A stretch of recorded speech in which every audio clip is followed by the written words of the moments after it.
Here is a quick help video in case something on the key system is not working. I also put a QR code on the paper for the instruction manual in case you need to look up something more specific. It should talk about most everything for this key system in that document. However, if you just have a quick problem and you're just wondering where to even start to look for things, this video should help. So first off, if the key system's just down, not responding at all, make sure you check the fuses, because there's this one here that's for the main AC power. Right now it's bridged with this wire, so obviously if this melts, something's wrong. And then this one is the most common source of issues. If this fuse breaks, you won't have any lamps, and that's basically a ground fuse. So that's the key system ground. So make sure you check that fuse. And then if the line cards aren't clicking and the intercom there is not working at all, check the 20-volt power supply, because this is supplying power to everything. This is not protected by a fuse since this is a regulated power supply. And if you've checked those and the fuses are fine, if it's just one line that's not clicking or working, just try switching out the line card in that slot, see if that fixes it. Also, an important thing to note is the interrupter needs to go in this top slot. This is a specialty card, and if this is not in, you won't have lamps and things won't work right if a different card is in this slot.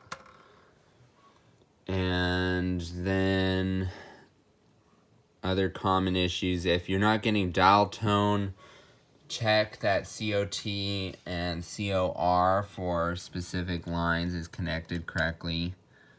You can see that it's designated COT, COR for each line. And those are punched down and connected to this white cable that goes to the RJ11 plugs. And then for specific stations, if it's not getting, if for instance you pick up a phone and no matter what button you press, it's not getting any line, go ahead and check orange-white for that station. Because if orange-white is not working correctly, you won't be able to access lines or do any holding. And that can also be a phone issue, though. If you plug in another phone to that same jack and it's working, then it's a phone issue. Also, if you're wanting to try and do any music on hold stuff, 3 and 18 are those punch downs there. And the document talks about everything also. If you're wanting to connect a new phone with either buzzer or ringer to the intercom, it's clearly marked here, 18 volt and 105. So 18 is the third one down, and 105 is right there. And it's only those singular punches, because otherwise they're not, if you punch down over here, it's not going to work. So if you connect a bell between the 105 and one of the stations here, we have 0, 1, 2, 3, 4, and then we have 5, 6, 7, 8, 9. So you can just go ahead and these are grounded, as I talked about in previous videos. So if you connect between these and 10 volts or 105 or 18, any of them will work. So you could get lights, buzzers, or ringers. But you just need to make sure that's ground and that is power. And then you should be able to get things working. And as we discussed, 2 is actually 22. Otherwise, everything else pretty much makes sense. Yeah, so I think that's everything.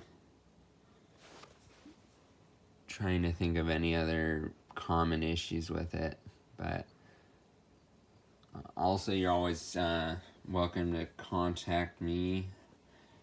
But yeah, I think that should cover pretty much everything with the different stations. If you ever need to do something more specific, these here are marked. So here's 2 and then there's 1. So you can actually find a wire for the specific station. Depending on if you ever get into more advanced phones, such as, call directors or card dialers, you might need to find a specific wire to do something special. So those are clearly marked for that purpose.